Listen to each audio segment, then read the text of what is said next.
50 টাকা দিয়ে যদি এক হালি কমলা আমার কাছ থেকে কিনো, তুমি গরিব হিসাবে আমি একটা দিয়া দেব অতিরিক্ত ফাও এক্সট্রা।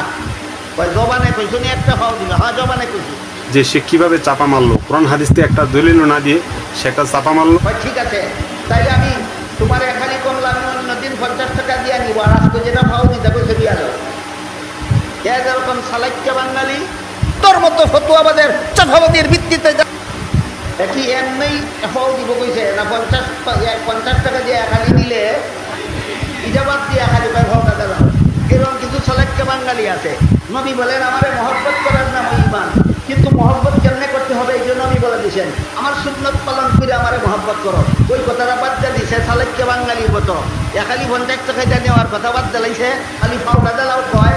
এখানে নবী সুন্নতকে গ্রহণ করো, যদি মহব্বত করতে চাও সুন্নত গ্রহণ করো বাদ দিয়া দিছে, খালি কয় নবীর মহব্বতে করো। বলেন নবীর মহব্বত তোমার মন গড়া মতে করলে হবে না, নবী যেভাবে বলছেন সেভাবে। এতক্ষণ শুনলেন এই যুগের দাজ্জালরা কি বলতেছে। আর এক নাম্বার যে দাজ্জাল, কট্টর দাজ্জাল যে সে কি বললো আপনারা অবশ্যই শুনতে পাইলেন। যার কাজ হলো উম্মতের মধ্যে ফিতনা সৃষ্টি করা, অথচ সে মীমাংসায় আসবে না, সংলাপে বসবে না, বাহাসে বসবে না, সে মীমাংসা করতে যাবে না, সে এরকম ফিতনা করে বেড়াবে। যার কারণে তাকে বলা হয় উলিপুরি না, তাকে ডাইলপুরি বলা হয়। ফিতনাবাজ দাজ্জালের উত্তরসূরি। আপনারা অবশ্যই এতক্ষণ শুনতে পাইলেন যে কে চাপাবাজ, এই নুরুল ইসলাম অলিপুরি ওরফে ডাইলপুরি, আর কি বলে ওই যে তেলে ভাজাপুরির দাম আছে, কিন্তু এই নুরুল ইসলাম অলিপুরি এর কোনো মূল্য নেই। সে হলো একটি ফিতনাবাজ। আপনারা এতক্ষণ শুনতে পেলেন যে সে কিভাবে চাপা মারলো। কোরআন হাদিসে একটা দলিল না দিয়ে সে একটা চাপা মারলো যে মিলাদুন্নবী এটা সম্পূর্ণ ভিত্তিহীন এবং এটা কোনো প্রয়োজন নেই। অথচ মিলাদুন্নবী যদি অস্বীকার করা হয় সে পরিপূর্ণ কাফের হয়ে যায়। তার কারণ মিলাদুন্নবী মানে হলো নবীজির জন্ম। নবীর জন্ম যদি না হয় তাহলে সিরাতুন্নবী কীভাবে হবে?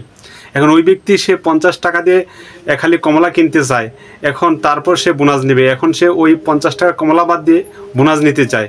এখন সে যেরকম করে বোনাস চায় কিন্তু সে 50 টাকা কমলা নিতে চায় না।